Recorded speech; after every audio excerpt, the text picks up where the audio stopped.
مضل له ومن يضلله فلا هادي له ونشهد أن لا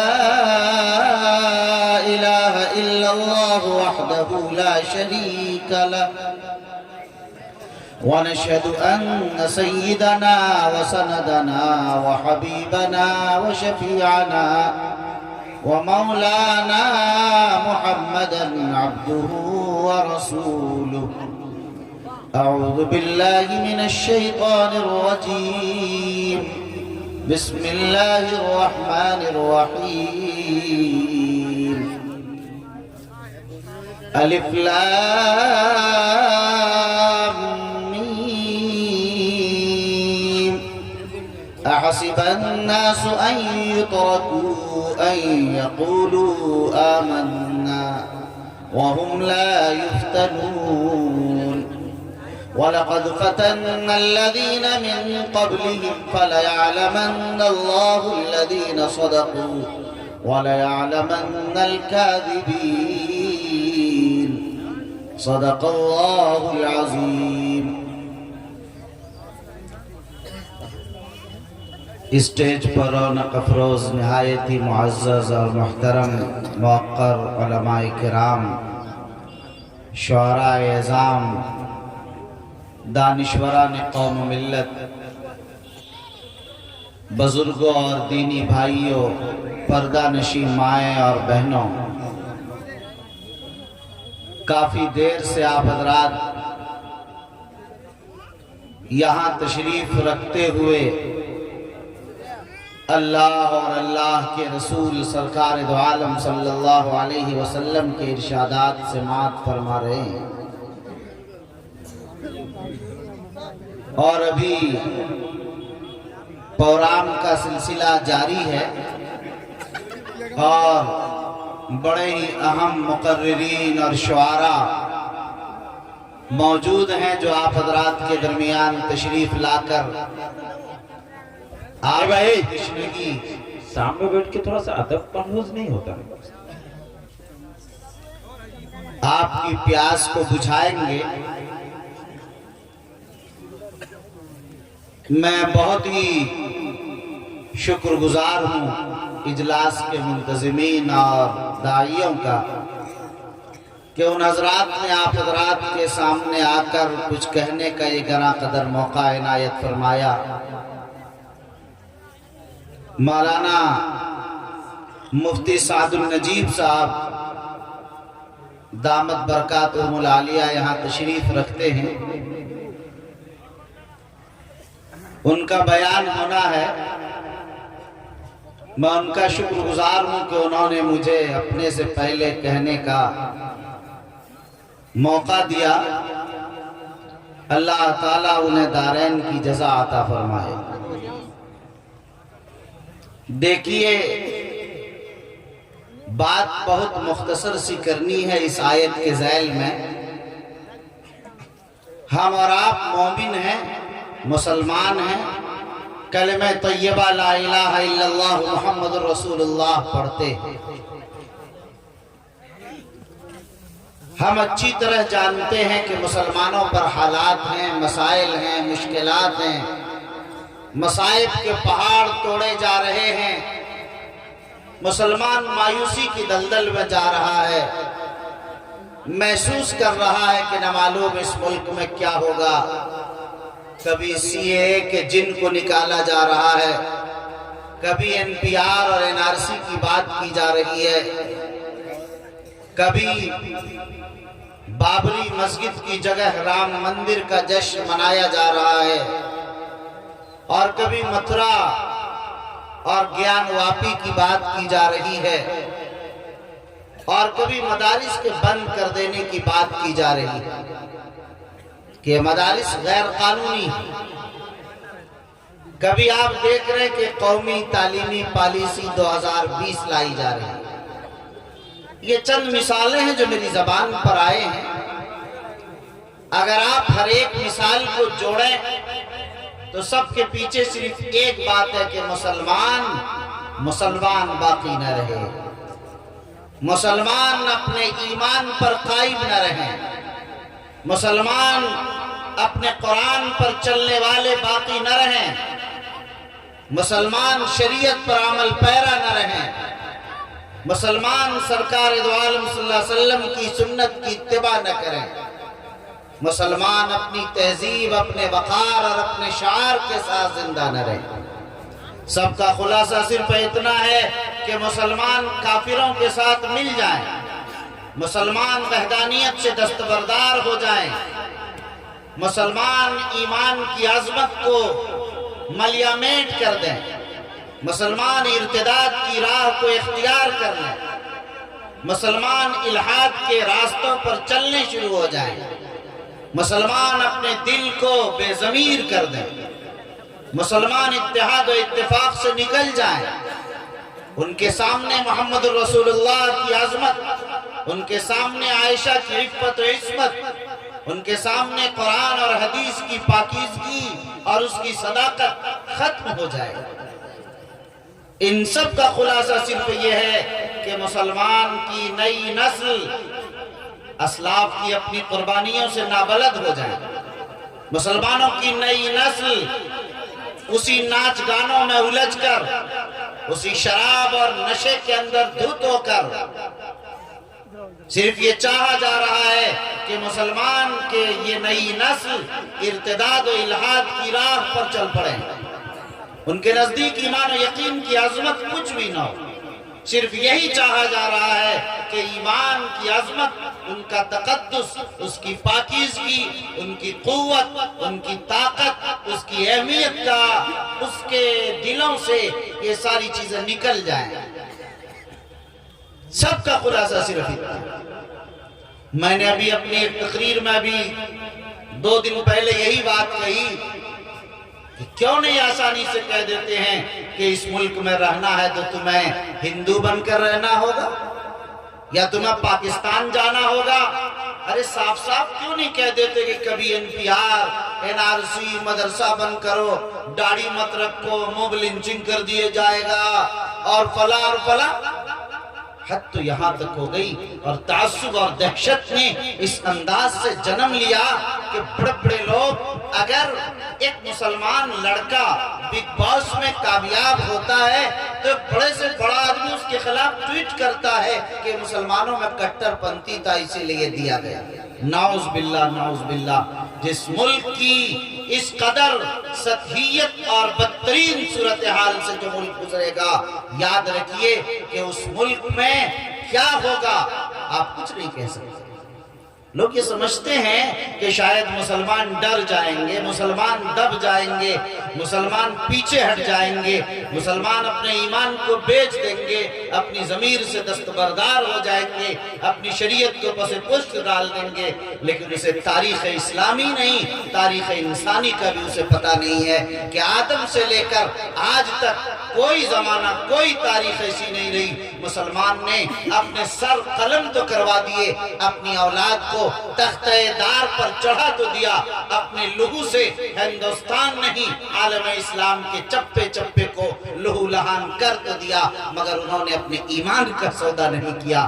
وہ جان تو دے سکتا ہے، وہ مال تو دے سکتا ہے، وہ قربانیاں اور اپنی سب کچھ قربان کر دینے کے لیے تو تیار ہو سکتا ہے، لیکن اگر مسلمان نشے میں دھت بھی ہوگا، اگر اس کے اسلاف کی بات آئے گی، اگر اس کے نبی کی عظمت کو تاراج کرنے کی بات کی جائے گی تو مسلمان اپنا سر جدا کر دے گا اپنے تن سے، مگر محمد کی عفت و عصمت پر آنچ نہیں آنے دے گا۔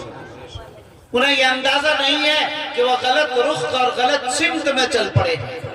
انہیں یہ یاد رکھنا چاہیے، ہمارے بہت سے دانشور یہ کہنے لگے کہ ہندوستان کو اسپین کی راہ پر چلایا جانے لگا۔ مسلمانوں، میں آپ حضرات پڑھے لکھوں سے بھی کہہ دینا چاہتا ہوں، یہ جملہ غلط اور سراسر غلط ہے۔ ہندوستان کو کبھی اسپین نہیں بنایا جا سکتا۔ ہندوستان میں اسرائیل کے سارے مطالعے کے باوجود ہندوستانیوں کا مطالعہ فیل ہو جائے گا، اس لیے کہ اس ملک میں مدارس ہیں، اس ملک میں مکاتب دینیہ ہیں، اس ملک میں مراکز اسلامیہ ہیں، اس ملک میں علماء اور مفتیان و قضات ہیں، یہاں دعات و مبلغین ہیں، یہاں وہ لوگ ہیں جو سرفروشی کی تمنا اپنے دل میں رکھتے ہیں، ان کے دل میں جذبہ ایمان ہے، ان کے جذبہ شہادت ہے، حوصلہ ہے، ولولہ ہے، طاقت ہے، وہ ظاہر سب کچھ قربان کر دیں گے مگر وہ ایمان کا سودا نہیں کر سکتے۔ انہیں شاید یہ پتہ نہیں کہ ابھی 1857 کو گزرے، بہت زیادہ دن نہیں ہوا۔ ٹامسن مورخ لکھتا ہے کہ جب میں نے دیکھا کہ یہاں دلی کی جامع مسجد سے لے کر لاہور تک درخت پر ایک ایک پھندے پر ایک ایک ٹہنی پر ایک ایک مسلمان لٹکا ہوا ہے، لیکن کبھی کسی نے یہ نہیں کہا اور اپنا قدم پیچھے نہیں ہٹایا اور اپنے ہاتھوں میں لغزش اور جنبش نہیں آنے دی۔ جب کہہ دیا اور اعلان کر دیا کہ انگریزوں کو اس ملک سے نکالا جانا فرض ہے، انگریزوں کے خلاف جہاد فرض ہے، تو اس ملک کا مسلمان کبھی پیچھے نہیں ہٹا، آگے بڑھتا چلا گیا، حتیٰ کہ 1947 کا وہ سورج اس طرح طلوع ہوا کہ ملک آزاد ہو جاتا ہے۔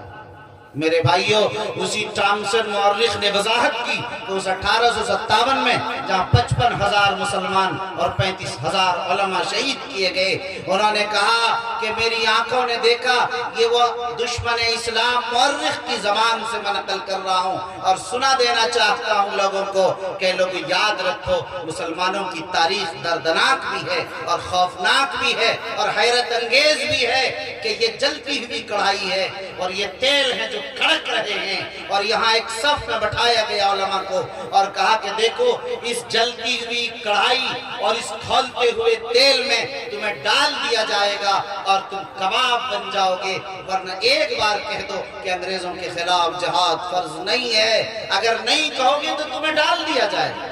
انہوں نے منع کر دیا کہ میں نہیں کہہ سکتا۔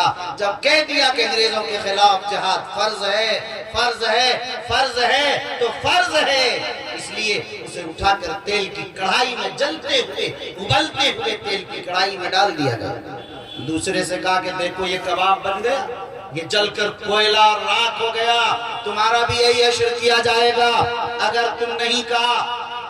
ایک ایک نے منع کر دیا، لکھا کہ 70 علماء کو اسی طرح جلتے ہوئے تیل میں ڈال کر کباب تو بنا دیا گیا، جلا کر خاکستر کر دیا گیا، لیکن ایک عالم نے بھی اپنا قدم پیچھے نہیں ہٹایا۔ یہ ہے علماء اور یہ ہے مسلمان جو اپنے دین سے پیچھے نہیں ہٹ سکتے۔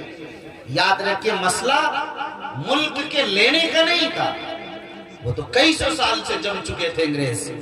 اس بات کو بھی یاد رکھیے، مسئلہ اس وقت گرمایا جب شاہ عبدالعزیز نے تو فتویٰ دیا تھا، لیکن معاملہ اس وقت بنا کہ جب انہوں نے 27,000 پادری انگلینڈ سے بلا کر یہاں مذہب عیسائیت کی تبلیغ شروع کر دی تھی، جب انہوں نے یہ لازم کر دیا تھا کہ اس ملک کا ہر ملازم جو ہمارا ہے اس کے لیے ضروری ہے کہ عیسائی مبلغین کی تقریروں میں جا کر وہ بیٹھے، جب یہ لازم کر دیا گیا تھا، اس کی خواہش ہو گئی تھی کہ اس ملک کے ہر گھر سے بائبل کی آواز آئے گی، اس ملک کے ہر گھر پر عیسائیت کا جھنڈا لہرائے گا، یہاں عیسیٰ مسیح کے ترانے گنگنائے جائیں گے۔ جب یہ خواب دیکھا تو مسلمان چین سے نہیں بیٹھے، مسلمانوں کی حکومت چھن گئی، تخت و تاراج ختم ہو گیا، وہ حالات پیش آئے کہ انگریز آخری بہادر شاہ ظفر کو کالا پانی بھیج دیا گیا۔ وہ وقت بھی آیا کہ بہادر شاہ ظفر کے دونوں بیٹوں کے سر قلم کر کے تشت میں سجا کر پیش کر دیا، ایک بار پھر جاؤ، لیکن نہیں پھرے۔ یاد رکھیے کہ وہاں جب اسلام کی بات آئی، ایمان کی بات آئی اور قرآن کی بات آئی، شریعت کی بات آئی، تو مسلمانوں نے کہا کہ ہم اسلام سے دستبردار نہیں ہو سکتے۔ اس لئے میرے بھائیوں، ہمیں اس ملک میں جینا ہے، عزت کے ساتھ جینا ہے، عظمت کے ساتھ جینا ہے، اپنے شعار کے ساتھ جینا ہے، اپنے ایمان کے ساتھ جینا ہے، اپنے قرآن کو ایک ہاتھ میں اور اپنی حدیث کو دوسرے ہاتھ میں رکھ کر جینا ہے۔ ہمارے آگے شریعت ہے، ہمارے پیچھے طریقت ہے، ہمارے آگے اللہ کے ارشاد ہیں، ہمارے پیچھے رسول اللہ کے فرامین ہیں، ہم چلتے ہیں شریعت پر، ہم ڈھلتے ہیں سنتوں کی راہ پر۔ اس لیے کوئی چاہے کہ ہم سے ان چیزوں کو چھین لے، یاد رکھو ایمان وہ سودا نہیں ہے جس سے چھینا جا سکتا ہے، ایمان وہ سودا نہیں ہے جسے کوئی لوٹ سکتا ہے۔ یہ ایمان کے لٹیرے اگر لوٹنا چاہیں تو نہیں لوٹ سکتے۔ قرآن کی آیت میں یہی کہا گیا، احسب الناس ان یترکوا ان یقولوا آمنا وہم لا یفتنون۔ لوگوں کیا خیال ہے کہ جو لوگ یہ کہیں کہ ہم مومن ہیں، ہم مسلمان ہیں، ہم کلمہ طیبہ لا الہ الا اللہ محمد رسول اللہ پڑھتے ہیں اور ہمیں آزمایا نہ جائے گا، ایسا نہیں ہو سکتا۔ یہ خیال خام ہے، یہ جھوٹا خیال ہو سکتا ہے، سچا خیال نہیں۔ جو بھی کہے گا کہ ہم مومن ہیں، جو پڑھے گا اپنی زبان سے کلمہ طیبہ، جو کلمہ مستانہ ہے، جو کلمہ وحدانیت ہے، لا الہ الا اللہ محمد رسول اللہ، اسے آزمایا جائے گا، مصائب کی بھٹیوں میں تپایا جائے گا، مشکل حالات سے گزارا جائے گا۔ اور کیوں؟ قرآن نے یہ بھی کہہ دیا وَلَقَدْ فَتَنَّا الَّذِينَ مِن قَبْلِهِمْ، ہم نے پہلوں کو بھی آزمایا۔ حضرت زکریا کو ذبح کر دیا گیا، حضرت یحییٰ کو چیر دیا گیا آرام سے، انبیاء کو ایک دن میں سینکڑوں کو شہید کیا جا رہا، ہزاروں اولیاء اللہ کو شہید کر دیا جا رہا۔ ہم نے پہلوں کو بھی آزمایا۔ اور کیوں آزمایا؟ امتحان کا مقصد جانتے ہو، قرآن نے امتحان کا مقصد بھی بتا دیا فَلَيَعْلَمَنَّ اللَّهُ الَّذِينَ صَدَقُوا وَلَيَعْلَمَنَّ الْكَاذِبِينَ، تاکہ جان لیں کہ سچے کون ہیں اور جھوٹے کون ہیں، مخلص کون ہیں، منافق کون ہیں، کون ہے جو ہوا کے تھپیڑے میں اور طوفانوں میں بہہ کر اپنے ایمان کا سودا کر جاتا ہے، کون ہے جو استقامت کی راہ، عزیمت کی راہ اختیار کرتا ہے، کون ہے جو ہر مشکل حالات کو سہ کر بھی ایمان پر کھڑا اترتا ہے، اسی لئے آزمایا جاتا ہے۔ آپ دیکھ رہے ہیں کہ کتنے مسلمان نام رکھنے والے بڑی تیزی کے ساتھ ایمان سے پھرتے ہوئے آپ کو نظر آ رہے ہیں۔ ایک لہر چل رہی ہے، یہ جانچا جا رہا ہے کون ہے مخلص جو مشکل حالات میں کانٹوں بھری زندگی میں چل کر ایمان پر استقامت اختیار کر کے اللہ کی وحدانیت کو تسلیم کر کے اپنی سارے راحتوں آسائشوں کو قربان کر کے اللہ اکبر اللہ احد کا نعرہ لگاتا ہے۔ کون ہے جو اس سے پھر جاتا ہے، مزے کرتا ہے، مستیاں لوٹتا ہے؟ کون ہے جو ہاں میں ہاں ملا کر راجیہ سبھا کی سیٹ لینے کے لیے تیار ہیں؟ راجیہ سبھا تو کیا ایسے دہانے کھول دیے جو مسلمان اپنے ایمان کا سودا کر لیتا ہے، نام مسلمان رکھتا ہے تو کیرالہ جیسے اسٹیٹ کا گورنر بھی بن جایا کرتا ہے۔ میرے بھائیوں، ایسے بے ضمیروں اور ایسے بے ایمانوں اور ایسے سوداگروں کا کیا کہنا؟ آپ ایک دیہات میں رہتے اور بستے ضرور ہیں، لیکن آپ کا ایمان بہت زیادہ طاقتور ہے اور آپ کی ضمیر وفادار ہے، آپ بے ضمیری پر نہیں اترے۔ اس لئے میرے بھائیوں، ہمیں اور آپ سب کو چاہیے ہم اپنی اولاد کو بھی ایمان کی طاقت بتائیں، سمجھائیں اور اپنے بچوں سے کہیں کہ اے میرے بیٹو یاد رکھو تم بلال حبشی کی اولاد ہو، جو بلال تپتے ہوئے ریت پر بھی احد احد کا نعرہ بلند کیا کرتا تھا۔